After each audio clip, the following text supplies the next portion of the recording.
Welcome to Pratap classes. दोस्तों, Pratap classes के YouTube channel पर आपका हार्दिक स्वागत है। आज हम चर्चा करेंगे स्पेशल बीएसटीसी एग्जाम 2023 के लिए मॉडल टेस्ट पेपर। आज हमारा पहला आ चुका है। इसी प्रकार हमने पहले पीटेट के एग्जाम के लिए मॉडल पेपर के साथ अच्छी तरीके से तैयारी की थी और टॉप इसमें 50 जो है प्रश्न आपको मिलने वाले एमसीक्यू और राजस्थान जीके, यानी जिसमें आपके इतिहास, भूगोल, कला एवं संस्कृति, पॉलिटिकल और करंट अफेयर्स के प्रश्न पूछे जाएंगे। ठीक है, तो इसी प्रकार के जो है परीक्षा में आपको देखने को मिलेंगे। डेली हम लाइव 7 बजे क्लास आपको मिलेगी। ठीक है, ये आपको ध्यान रखना है। यदि आप चैनल पर नए हैं तो चैनल को क्या सब्सक्राइब कर लें, ताकि आपके पास मॉडल टेस्ट पेपर का नोटिफिकेशन पहुंच पाए और आप अच्छी तरीके से तैयारी कर पाए। पहले हमने पीटेट के एग्जाम की अच्छी तरीके से मॉडल पेपर पेपर हमने आपको करवाए थे, जिसमें से करंट अफेयर्स के प्रश्न बहुत आए थे, इंडिया जीके के प्रश्न बहुत आए थे। तो आपके लिए ये बीएसटीसी एग्जाम के लिए बहुत ही महत्वपूर्ण हो सकता है, क्योंकि हम जो है परीक्षा में जिस प्रकार हमने देखे हैं प्रीवियस परीक्षा के अंदर प्रश्न आए हैं, उसी प्रकार से हम मॉडल टेस्ट तैयार कर रहे हैं, ताकि यहाँ से प्रश्न हूबहू आ सके आपके लिए। तो बहुत ही महत्वपूर्ण क्लास रहेगी आपके लिए। आप प्रताप क्लासेस के टेलीग्राम को ज्वाइन करें, वहां पे आपको इसकी पीडीएफ जो है मिल जाती है। ठीक है, तो देखिए पहले प्रश्न की हम बात करते हैं।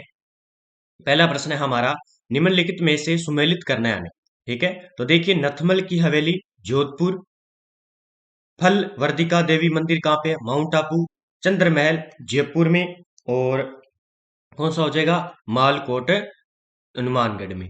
दुर्ग, मालकोट दुर्ग कहाँ पे है? हनुमानगढ़ में। तो देखिए सुमेलित हमें युग्म कौन सा है इनमें से? तो नथमल की हवेली जोधपुर, तो सुमेलित इसमें कौन सा? ओनली चंद्र महल कहाँ पे है? जयपुर में। और नथमल की हवेली सालिम सिंह की हवेली कहाँ पे है? जैसलमेर के अंदर है, न कि जोधपुर के अंदर है। ये आपको याद रखना है। ठीक है, और जो ये मालकोट दुर्ग है ये कहाँ पे है? मेड़ता सिटी नागौर के अंदर। ये आपको याद रखना है। और ये चंद्र महल कहाँ पे हो जाएगा? जयपुर के अंदर। ठीक है, आगे बात करते हैं। देखिए निम्नलिखित युग्मों में से कौन सा सुमेलित नहीं है? निम्नलिखित युग्मों में से कौन सा सुमेलित नहीं है? देखिए घूघोर किला, तिमनगढ़ का किला करौली, बोरेश्वर महादेव मंदिर उदयपुर, सुनहरी कोठी टोंक। सुनहरी कोठी टोंक सही है। तो इसमें जो सुमेलित नहीं है वो है बोरेश्वर महादेव मंदिर उदयपुर में नहीं है। तो इसका आंसर क्या हो जाएगा? सी इसका आंसर हो जाएगा।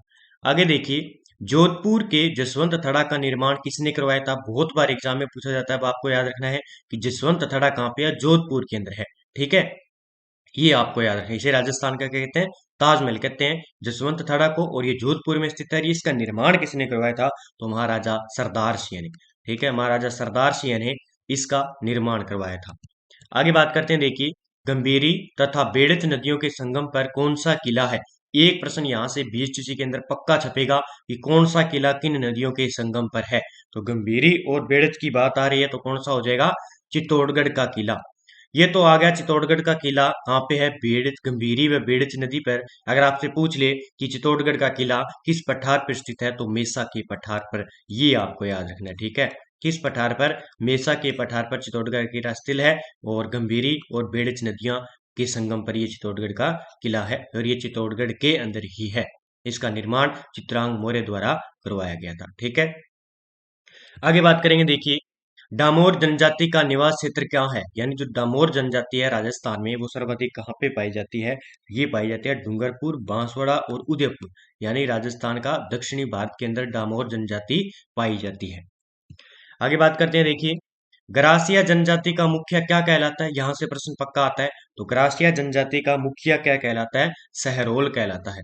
क्या कहलाता है? सहरोल जो है गरासिया जनजाति का मुखिया कहलाता है। जो मेन मुखिया होता है उसे सहरोल कहते हैं वहां पे। बनास नदी का उद्गम कहाँ से होता है? बनास नदी का उद्गम होता है खमनोर की पहाड़ियां राजसमंद से। बनास नदी का उद्गम होता है और ये 6 जिलों में बहती है। ये आपको याद रखना है। ठीक है, बीसलपुर बांध कहाँ पे है? बनास नदी पर है, टोंक के अंदर। ये भी आपको याद रखना है। खमनोर की पहाड़ियां राजसमंदर से, राजसमंद से बनास नदी का उद्गम होता है। ये आपको याद रखना है। और बेराट की पहाड़ियों से किस नदी का उद्गम होता है? तो बाणगंगा नदी। बाणगंगा नदी का उद्गम होता है बेराट की पहाड़ियों से, और ये बाणगंगा नदी है कहाँ पे? जयपुर जिले से संबंधित है। ये आपको याद रखना है। ठीक है, अब आपको कमेंट बॉक्स में बताना है कि नाग पहाड़ से किस नदी का उद्गम होता है? जो कि पश्चिमी राजस्थान से नदी बहती है नाग पहाड़, किस नदी का उद्गम होता है? इसका जवाब आपको कमेंट बॉक्स में देना है। देखिए अगला प्रश्न है हमारा, छप्पन का मैदान स्थित है, छप्पन का मैदान। ठीक है, यहां से भी प्रश्न पक्का सीधे के सीधे आएंगे ये। प्रतापगढ़ और बांसवाड़ा, प्रतापगढ़ और बांसवाड़ा का जो क्षेत्र है उसको क्या कहते हैं, छप्पन का मैदान कहते हैं, क्योंकि यहाँ की जो पहाड़ियां हैं छप्पन आकार प्रकार की पहाड़ियां हैं। तो छप्पन का मैदान या छप्पन का जो पहाड़ियां कहाँ तो है, तो छप्पन की पहाड़ियां कहाँ पे हो जाएगी। अगर आपसे पूछ ले कि छप्पन का मैदान आ जाए तो प्रतापगढ़ और बांसवाड़ा करना है आपको, छप्पन का मैदान आ जाए तो प्रतापगढ़ और बांसवाड़ा करना है। अगर यहां से आ जाए छप्पन की पहाड़ियां, छप्पन की पहाड़ियां पूछ ली जाए तो ये कौन सा आ जाएगा, कौन सा, बाड़मेर। बाड़मेर में छप्पन की पहाड़ियां स्थित है, जो कि इन्हें कहते हैं नाकोड़ा पर्वत के नाम से भी जाना जाता है। जो बाड़मेर का सिवाना क्षेत्र है वहां पे इस प्रकार की पहाड़ियां बनी हुई है, पीछे देखोगे आप तो छप्पन की पहाड़ियां आ जाए तो बाड़मेर और छप्पन का मैदान प्रतापगढ़ और बांसवाड़ा। आगे बात करते हैं, देखिए राज्य में सबसे ऊंचा पठार कौन सा है, राज्य में सबसे ऊंचा पठार कौन सा है, तो उड़िया का पठार है। और ये है कहाँ पे, ये है सिरोही जिले के अंदर। कहाँ पे है, सिरोही जिले के अंदर है ये उड़िया का पठार। ये आपका याद रखना। ये मेसा का पठार कहाँ पे है, चित्तौड़गढ़ में, जहाँ पे चित्तौड़गढ़ के ये किला बना हुआ है इसके ऊपर। ठीक है, ये आपको याद रखना है। आगे देखिए, चित्तौड़गढ़ का किला जिस पठार पर निर्मित है वह है, ये देखो वापिस आ गया क्वेश्चन, तो ये है मेसा के पठार पर। मेसा के पठार पर स्थित कौन सा है, चित्तौड़गढ़ का किला स्थित है। आगे देखिए, लसाड़िया पठार राजस्थान के किस जिले में स्थित है, तो लसाड़िया का पठार है उदयपुर जिले के अंदर। कहाँ पे है, उदयपुर जिले के अंदर। देखिए, खड़ताल निम्न में से क्या है, खड़ताल नृत्य है, राग है, वाद्य यंत्र है, तालाब है एक प्रकार का। तो खड़ताल क्या हो जाता है, वाद्य यंत्र है एक। ये आपको याद रखना है। आगे बात करेंगे, अगर आपसे पूछ ले खड़ताल के जादूगर कौन है, तो सदीक खां मांगणियार। सदीक खां मांगणियार क्या है, खड़ताल के जादूगर है। ये भी आपको याद रखना है। खड़ताल के जादूगर एक वाद्य यंत्र है इसके, जो है वो जादूगर कौन है, सदीक खां मांगणियार। आगे देखिए, तेजा जी का जन्म कहाँ हुआ था, अभी फिलहाल पीटेट के एग्जाम में पूछा था। तो अगर आपसे पूछ ले जन्म की बात आ जाए तो खरनाल नागौर के अंदर होगा। तो तेजा जी का जन्म कहाँ पे होगा, खरनाल नागौर के अंदर। अगर आपसे पूछ ले इनका जो मेला लगता है वो कहाँ पे लगता है, पर्वतसर में, पर्वतसर के अंदर इनका मेला लगता है। और इनका जो जन्म हुआ वो खरनाल नागौर के अंदर हुआ। ये दोनों याद रखना है, यहाँ पे कंफ्यूज मत होना। ठीक है, आगे देखिए, जालोर के चौहानों की कुल देवी कौन सी है, जालोर के चौहानों की कुल देवी है आशापुरा माता। आशापुरा माता जालोर के चौहानों की कुल देवी है, ये आपको याद रखना है। नागणेची माता का मंदिर कहाँ पे है, जोधपुर में है। शाकंभरी माता और सकराय माता। आगे देखिए, जिन विद्यार्थियों को सूचना साई की तैयारी कर रहे हैं उनके लिए अंतर्राष्ट्रीय व राजस्थान करंट अफेयर्स की टेस्ट सीरीज हमने जो है चला रखी है, फतेह सीरीज है ये। आपको पता होगा कि अभी ईआरओ का एग्जाम हुआ है, हमारा इंडिया का और राजस्थान का एक भी करंट अफेयर्स बाहर नहीं गया हुआ है। तो प्रताप क्लासेस के ऐप को डाउनलोड करें और इस पर ये दी गई टेस्ट सीरीज को जरूर ज्वाइन करें। प्राइस इसका 50 रुपये है। अगर आपको कोई मिस्टेक लगे या दिक्कत लगे तो इस नंबर पर आप फोन करके पूछ सकते हो। जो विद्यार्थी ज्योग्राफी टेस्ट सीरीज यानी सीईटी या ऑल राजस्थान में या ऑल इंडिया तैयारी करें तो उनके लिए विश्व का भूगोल और भारत का भूगोल आपके लिए महत्वपूर्ण है, 50 रुपये हैं। और जो विद्यार्थी करंट अफेयर्स की स्पेशल लेना चाहते हैं पूरे साल की, कि उसको पीडीएफ भी मिल जाए और टेस्ट सीरीज भी मंथली वाइज मिलती रहे, तो इसके लिए 50 रुपये आपके लगेंगे। जनवरी 2023 से दिसंबर 2023 तक आपको मंथली वाइज इसमें टेस्ट सीरीज और पीडीएफ फ्री मिलेगी। तो आप पीडीएफ पढ़ के टेस्ट से अच्छे तरीके से कर रहे हैं, यानी पूरे साल में 50 रुपये लग रहे हैं, यानी मंथली वाइज इसमें आपको टेस्ट सीरीज डाल दी जाएगी और पीडीएफ डाल दी जाएगी। तो इंडिया और वर्ल्ड दोनों का हुआ इसमें। ठीक है, तो बहुत ही महत्वपूर्ण है। तो प्रताप क्लासेस के ऐप को जरूर डाउनलोड करें, वहां पे आपको सारी टेस्ट सीरीज उपलब्ध हो जाएगी। आगे देखिए, 15 नंबर हमारा प्रश्न, निम्नलिखित में से किसका एक युग्म गलत सुमेलित है। देखिए, रेण दरियाव जी, शाहपुरा रामचरण जी, खेड़ापा रामदास जी, सिंहथल हरिवंश जी। तो इसमें जो है सिंहथल सुमेलित असुमेलित है। ठीक है, गलत सुमेलित है सिंहथल। और रेण जो शाखा है वो दरियाव जी है। ठीक है, रेण शाखा के शाहपुरा के है रामचरण जी और खेड़ापा जो है रामदास जी। ठीक है, तो सिंहथल शाखा के हरिवंश जी नहीं है, सिंहथल शाखा के थे हरि रामदास। कौन थे, हरि रामदास शाखा के प्रवर्तक थे, हरि रामदास। ठीक है, ये आपको याद रखना है। खेड़ापा शाखा के संस्थापक रामदास जी, शाहपुरा शाखा के रामचरण जी और रेण के दरियाव जी। देखिए अगला, राजस्थान के किस संप्रदाय के लोक पुरुषों द्वारा अग्नि नृत्य किया जाता है? तो अग्नि नृत्य कहाँ पे किया जाता है? ये किया जाता है जसनाती सिद्ध संप्रदाय द्वारा राजस्थान के जो है संप्रदाय के अंदर ये किया जाता है। और अग्नि नृत्य कहाँ का प्रसिद्ध है? ये बीकानेर का प्रसिद्ध है। ठीक है, आपको याद रखना है। आगे देखिए, निम्नलिखित में से कौन सा धातु पंथ से संबंधित नहीं है? नरेणा इनकी पीठ है जयपुर के अंदर, और अलख दरीबा इनका जो सत्संग लिखती है उनको कहते हैं, और दादू खोल तो ये अर्ण अरवण वाणी जो है इनकी नहीं है। ये आपको याद रखना है। देखिए, प्रतिहार शासक के शासनकाल में जैन ग्रंथ हरिवंश पुराण व कुवल्यमाला की रचना हुई थी। किस प्रतिहार शासक के समय? तो बहुत ही अच्छा क्वेश्चन है, ये पूछा जा सकता है। तो कौन हो जाएगा इसका? वत्सराज। कौन सा हो जाएगा? वत्सराज जो प्रतिहार शासक था उसके टाइम ये जैन ग्रंथ है दोनों कौन कौन से? हरिवंश पुराण और कुवल्यमाला की रचना की गई थी। ये आपको याद रखना है। ठीक है, मिहिर भोज इसमें आ गया, रामचंद्र और महेंद्रपाल। तो इसका आंसर क्या हो जाएगा? ए इसका आंसर हो जाएगा। आगे देखिए, मारवाड़ का कौन सा शासक स्वतंत्रता प्रेमी था जिसने मुगलों की अधीनता स्वीकार नहीं की थी? बहुत ही बड़ा अच्छा प्रश्न है, जहां से एग्जाम में पूछा जाता है। तो रावचंद्र सेन। ठीक है, रावचंद्र सेन ने मुगलों की अधीनता स्वीकार नहीं की।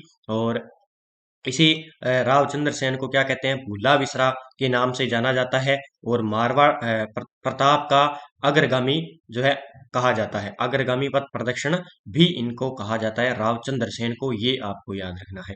और जो अधीनता स्वीकार करने वाले सर्वप्रथम शासक कौन थे? तो उदय सिंह थे। उदय सिंह थे। ठीक है, देखिए, जय सिंह को मिर्जा राजा की उपाधि किसने दी थी? जय सिंह को पूछ रहे हैं। तो जय सिंह को दी थी शाहजहां ने। शाहजहां ने उपाधि दी थी मिर्जा राजा की। ये आपको याद रखना है। आगे बात करते हैं। देखिए, पृथ्वीराज चौहान की पत्नी का नाम क्या था? पृथ्वीराज चौहान जो कि, ठीक है, इनकी पत्नी का नाम था शियोंगिता। क्या था? शियोंगिता इनकी पत्नी का नाम था पृथ्वीराज चौहान का।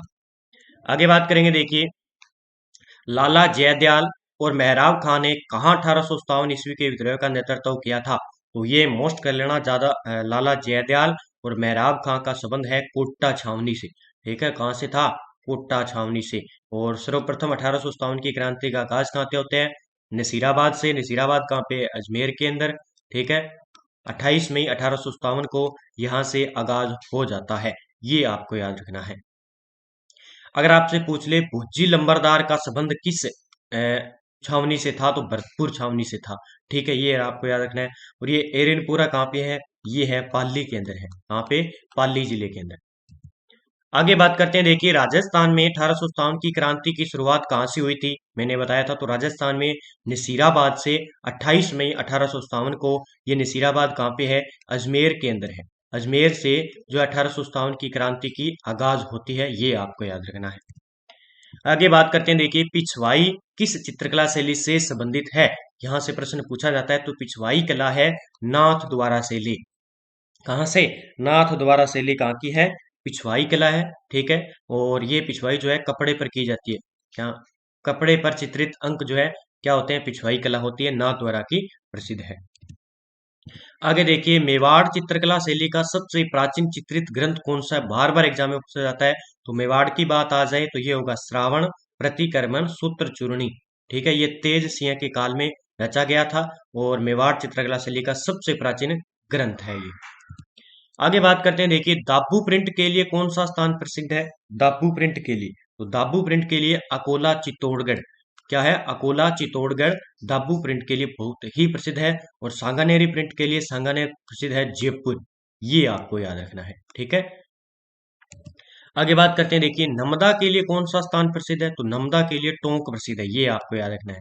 नमदा के लिए टोंक जिला प्रसिद्ध है।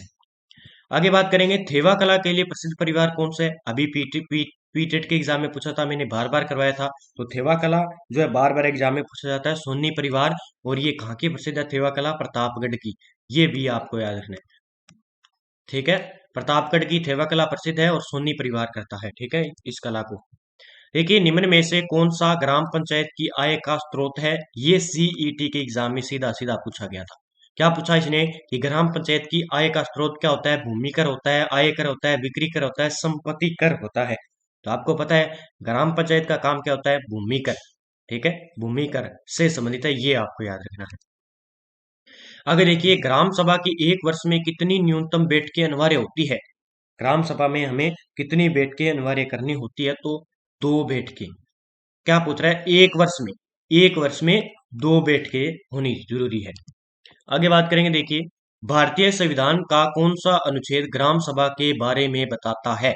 ग्राम सभा के बारे में कौन सा अनुच्छेद बताता है?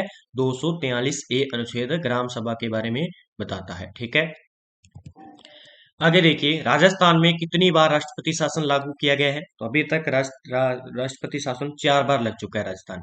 ये आपको याद रखना है, 4 बार। ठीक है, भारतीय संविधान के किस अनुच्छेद में कहा गया है कि राज्य के राज्यपाल को राष्ट्रपति अपने पद अधिपत्र द्वारा नियुक्त करेगा? तो किस अनुच्छेद में? अनुच्छेद 155 के तहत करेगा। आगे देखिए, राजस्थान के प्रथम मुख्यमंत्री कौन थे? राजस्थान के प्रथम मुख्यमंत्री थे हीरालाल शास्त्री। और सर्वप्रथम पूछ ले, राजस्थान के प्रथम निर्वाचित मुख्यमंत्री कौन थे? तो टीकाराम पालीवाल। यहाँ से प्रश्न पूछा जाता है। तो प्रथम हीरालाल शास्त्री और निर्वाचित मुख्यमंत्री टीकाराम पालीवाल। देखिए, निम्नलिखित में से कौन सा सही सुमेलित नहीं है? जिला दिया हुआ और शुभंकर। पाली जिले का शुभंकर क्या है? तेंदुआ है। सवाई माधोपुर का बाघ है। और कोटा का घड़ियाल, जयपुर का चीतल। तो देखिए, कोटा का जो है शुभंकर घड़ियाल नहीं होगा। अब आपको कमेंट बॉक्स में बताना है कि कोटा का शुभंकर क्या है। कोटा जिले का शुभंकर क्या है, इसका जवाब आपको कमेंट बॉक्स में देना है। देखिए, शांताबाई शिक्षा कुटीर की नींव किसने डाली? शांताबाई कुटीर शिक्षा कुटीर की नींव डाली थी रतन शास्त्री ने। किसके द्वारा? रतन शास्त्री के द्वारा। आगे देखिए, कौन वागड़ की मीरा के नाम से जाने जाती है? यानी किसे वागड़ की मीरा के नाम से जाना जाता है? तो गबरीबाई। गबरीबाई को वागड़ की मीरा कहा जाता है। आगे देखिए, निम्न में से वह महिला जो संगीत शास्त्र की ज्ञाता और वागेश्वरी के नाम से प्रसिद्ध थी? वागेश्वरी के नाम से प्रसिद्ध थी तो रमाबाई। कौन? रमाबाई। आगे बात करेंगे, देखिए राजस्थान में केंद्रीय भेड़ व ऊन शोध संस्थान कहाँ स्थापित किया गया है? केंद्रीय भेड़ एवं ऊन शोध संस्थान कहाँ पे स्थापित किया गया है? तो अविकानगर टोंक के अंदर इसे स्थापित किया गया है। ठीक है, अविकानगर टोंक के अंदर। आगे देखिए, ऊंट अनुसंधान केंद्र कहाँ स्थित है? ऊंट अनुसंधान केंद्र कहाँ स्थित है? तो बीकानेर के अंदर। अब दिल्ली हम जो है मॉडल पेपर करेंगे। आज हमारा एक है, जब तक हमारा एग्जाम होगा तब तक हमारे मॉडल पेपर चलते रहेंगे और हम जीके के आपके 50 प्रश्नों का अच्छी तरीके से रिवाइज करवा देंगे। आपको 50 में से 45 प्रश्न आपको आपके हूबहू यहाँ से सही होने वाले हैं। तो हमारे साथ जुड़ जाइए। अब की बार आपने देखा होगा कि पीटेट के एग्जाम में इन्होंने करंट पूछा है, तो करंट के 10 से 15 प्रश्न आए हैं। तो बीएसटीसी में पक्का कर लो कि 10% तो करंट के आएंगे आएंगे। तो डेली हम इसमें करंट के 10% डेली लेकर आएंगे, जो आपके एग्जाम के लिए महत्वपूर्ण होंगे। घड़ियाल के संरक्षण के लिए राजस्थान राज्य में कौन सा अभ्यारण्य स्थापित किया गया है? घड़ियाल के संरक्षण के लिए, घड़ियाल के संरक्षण के लिए चंबल अभ्यारण्य जो है संरक्षण किया गया है। आगे देखिए, ताल छापर अभ्यारण्य किसके लिए प्रसिद्ध है? ताल छापर अभ्यारण्य काले हिरण के लिए प्रसिद्ध है। ताल छापर अभ्यारण्य है कहाँ पे? चूरू जिले के अंदर है, ये आपको याद रखना है। चूरू जिले के अंदर स्थित है ताल छापर अभ्यारण्य और काले हिरणों के लिए प्रसिद्ध है। आगे देखिए, वह नदी जो वन की आशा के नाम से जानी जाती है, तो वन की आशा नदी कहते हैं बनास नदी को। इसको बनास नदी को वन की आशा की नदी कहते हैं। और इसका उद्गम कहाँ से होते हैं? खमनोर की पहाड़ियां, राजसमंद से इस नदी का उद्गम होता है और ये 6 जिलों में बहती है, ये आपको याद रखना है। और बिशलदेव जो बिशलपुर बांध है वो टोंक में बनास नदी के ऊपर बना हुआ है, ये आपको याद रखना है। बाणगंगा नदी मैंने आपको बताया था, विराट की पहाड़ियां जयपुर से होता है। और लूणी नदी का मैंने आपको कमेंट बॉक्स में बताया था, तो ये है नागपाड़, इसका होता है नागपाड़ से लूणी नदी का उद्गम, ये आपको रखना है। अब आपको कमेंट बॉक्स में बताना है कि माही नदी का उद्गम कहाँ से होता है। देखिए, रूपारेल नदी का उद्गम होता है, रूपारेल नदी का उद्गम होता है उदयनाथ की पहाड़ियों से। उदयनाथ की पहाड़ियों से रूपारेल, अगर आपसे पूछ ले रूपारेल आ जाए तो उदयनाथ कर देना आपको, ठीक है। उदयनाथ की पहाड़ियों से रूपारेल नदी। देखिए, निम्न में से कौन सी नदी सांबर झील में गिरती है? सांबर झील में गिरती है कौन सी नदी इनमें से? सांबर झील में बार बार एग्जाम में पूछा जाता है, तो गिरती कौन सी है? मेंथा नदी या मेढा नदी के नाम से जाना जाता है। ये क्या करती है? सांबर झील के अंदर गिरती है। ठीक है, देखिए और कौन सी गिरती है? सांबर झील। पहली बात तो सांबर झील है कहाँ पे? जयपुर जिले के अंदर है। ठीक है, खारे पानी की झील है एक, और इसमें नदियां आके कौन कौन सी गिरती है? एक तो आती है अपनी रूपनगढ़, ये आपको याद रखना है। कौन सी? रूपनगढ़। ठीक है, एक आती है, मैंने बताया था ये मेढा या मेनथा इसे कहते हैं। ठीक है, एक आती है कौन सी? खारी, ये भी आपको याद रखना है। बिजराल की पहाड़ियों से इसका उद्गम होता है खारी नदी का। एक है हमारी खंडेला।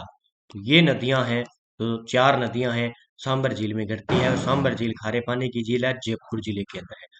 कांतली नदी, ये आपको याद रखना है, सीकर जिले के अंदर स्थित है, और गणेश्वर से बता कांतली नदी के ऊपर स्थित है। देखिए, बनास, चंबल और सीप नदियां किस जिले में राजस्थान के त्रिवेणी संगम का निर्माण करती है? अब आ गया बनास, चंबल और सीप, इन तीनों का संगम कहाँ पर होता है? तो इन तीनों का संगम होता है अपने कौन सा? रामेश्वर घाट। कहाँ पे है? सवाई माधोपुर के अंदर इनका जो है संगम बनता है, सवाई माधोपुर के अंदर रामेश्वर घाट पर। आगे देखिए, चंबल परियोजना जिन राज्यों की संयुक्त परियोजना है वह है, चंबल परियोजना है अपने एक तो राजस्थान की, एक मध्य प्रदेश की। ठीक है, तो ये है, आपको याद रखना है, राजस्थान और एमपी से संबंधित। आगे बात करेंगे, देखिए, राजस्थान में स्थापित पहली सूती वस्त्र मिल का नाम क्या है? पहली सूती वस्त्र मिल का नाम है द कृष्णा मिल। कृष्णा मिल है इसका, याद रखना। ठीक है, आगे बात करते हैं, महाराजा श्री उमेद मिल्स राजस्थान में कहाँ स्थित है? महाराजा श्री उमेद मिल्स कहाँ पे स्थित है? पाली जिले के अंदर स्थित है, ये आपको याद रखना है। आगे बात करेंगे, देखिए, निम्न में से राजस्थान के किस स्थान पर प्रथम मसाला पार्क स्थापना की गई थी? प्रथम मसाला पार्क कहाँ स्थापना की गई थी? जोधपुर के अंदर।